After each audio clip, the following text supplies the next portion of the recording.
Everyone knew me because I had a distinctive look about myself. Like I wore Pradas, like it was, and everyone that saw me, like obviously I knew some from road and whatever.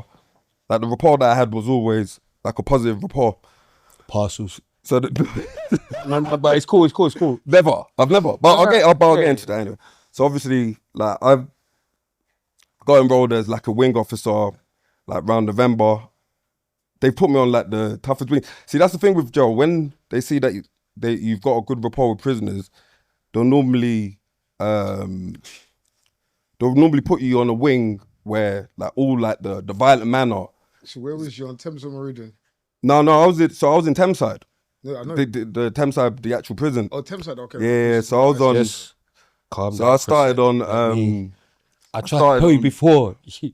Go on. Yeah, so I started on B uppers. That was the worst wing in the jail at the time. And obviously through that, I got like cross deployed. So like to different units. So I worked in like SEG, worked on like the detox wing, got cross deployed to different prisons, Lowdham, Doncaster, Woodhill, Dovegate.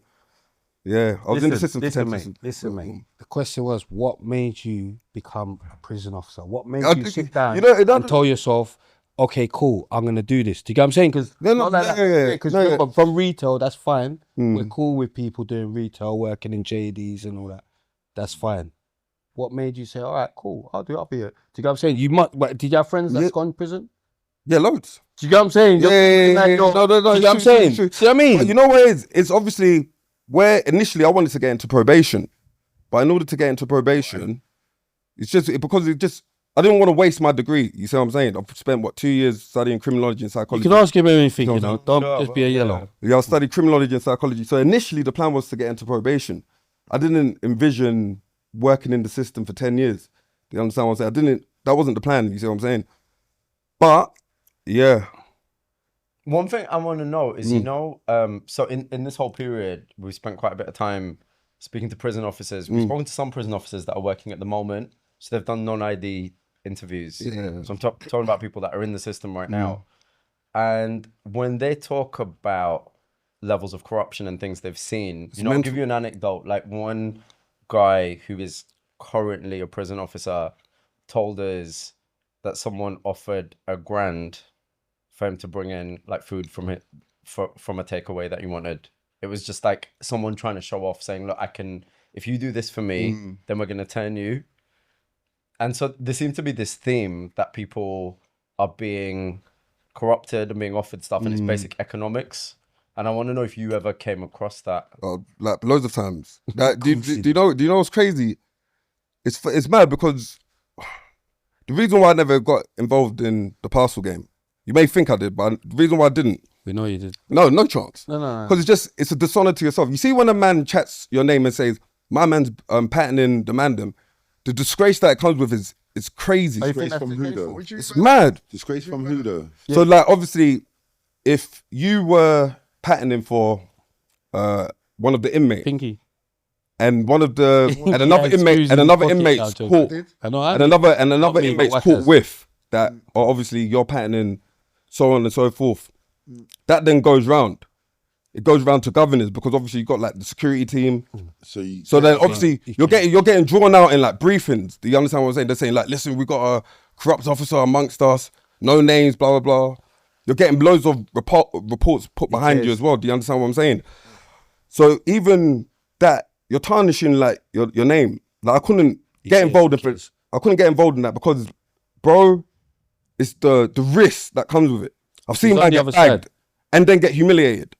What do you mean by that? So like when they get bagged, yeah, especially if it's an individual of ethnic minority, because again, the ethnic minority, they're not really favoured in that system, especially if you're an officer.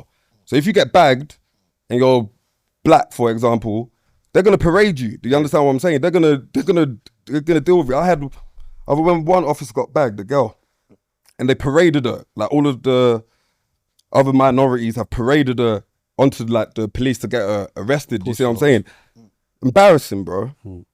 So that's why I never even got involved in it. Have you ever thought about not getting caught? No, I just never thought of doing it. You got any more questions? Yeah, you know, I hear what you're saying, and I think in a lot of ways, you know, some people would hear that and think, yeah, that's really honourable and it's great and all that. At the other side of that, you know, I spoke to one individual. I'm just gonna be really honest with you. I spoke to one individual who didn't get caught. Literally paid for their house with the money they made. 100%. Like they bought what was a it? house. You know what? Yeah. How's it in women's jail though? Like, as far as like parcels and all that. Do you know what it is? Without going too mad, obviously. With women's jail, it depends on who you are and also the time. When I went in a women's jail, it was like people weren't really getting phones. You had one or two people, but it weren't really a priority like that, because I feel like with women, when you're in jail, especially if you've got kids, you're not really thinking about that because you're going through a lot mentally anyway, because you're not with your kids. Like, it's not really important for you to be on your phone to your friends anyway, because not that you're not thinking about your friends, you're thinking about your children. Like, if you have visits and your children come to see you, and then by the time you walk into the room, like, you're thinking, are they going to be okay? Is there going to be an accident? Like, that's what I used to go through. Like, it used to drive me insane. If I didn't speak to nobody by the time they got home and I had to go sleep, I would not sleep properly. Hey fam, where's my thing, bro? With women's jail, I don't think there's a lot of mad fam. There's not really a lot of corruption when it comes to like parcels and stuff like that. Very, very much. But what there is, officers who sleep with females. But at the same time, it depends what type of female you are. It depends what you're on. There's some females that go to prison and they're like, oh, do you know what? I don't want to be here. I'm going to use this opportunity to plan myself out. When I come out, I'm going to do this. I'm going to do that. I'm not going to come out. And then there's women who have been going in and out of prison. There's girls that I saw in there when I used to go secure unit. And you see, when I saw them, I was like, I don't want to be like this, because how am I securing it with these girls and then I'm meeting them in prison? And then by the time I come out, I started studying psychology and criminology.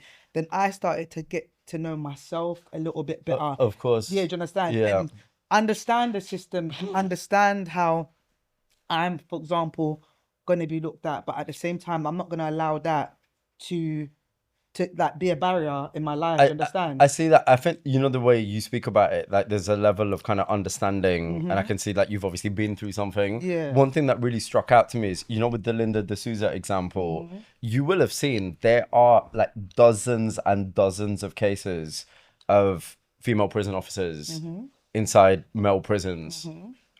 And there's a pattern. So a lot of these women, like if you line them all up, they look like Love Islanders.